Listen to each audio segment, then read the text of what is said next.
আসেন চুলের যত্ন নেই। চুলের যত্নের মধ্যে একটা ধাপ হচ্ছে চুলের আগা কেটে ফেলা। চুলের আগা কাটলে কিন্তু চুল খুব দ্রুত বাড়ে এবং চুলের আগা ফাটা বন্ধ হয়, চুল মাঝখান থেকে ভেঙে যাওয়া বন্ধ হয়।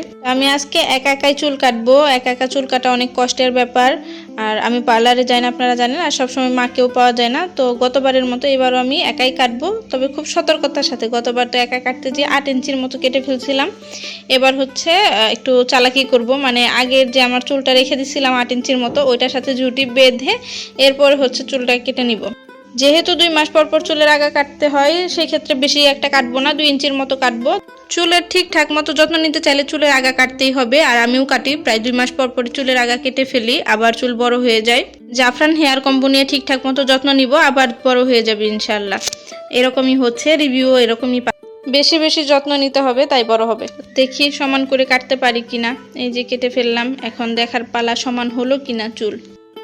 অনেকেই চুল কাটতে চায় না, তার উপর 2 মাস পর পর চুলের আগা কাটা, এটা তো অনেকেই মনে করে হাই হাই যেটা কাটবো এটা মনে হয় আর বড় হবে না। না, চুলের আগা কাটলে বা ডগা ছেটে দিলে খুব দ্রুত চুলের বৃদ্ধি হয়। হ্যাঁ, চুলের আগা ছেটে দেওয়ার পরে ঠিকঠাক মতো যত্ন নিলে তার চাইতেও বেশি লম্বা হয়ে যাবে চুল ইনশাল্লাহ। আমার এরকমটাই হয়, অনেকেও এরকমই রিভিউ দেয়। এখন দেখার পালা, দেখলাম যে চুল আগের মানে সমান হয় নাই, তো আবার একটু কাটতে হবে। আমি অল্প করেই কাটছি, মানে 2.5 ইঞ্চির মতো কাটা পড়ছে। চুল কাটলে চুল দেখতেও সুন্দর লাগে মাশাল্লাহ। আর আপনারা জাফরান হেয়ার কম্বো অর্ডার করতে চাইলে যোগাযোগ করবেন।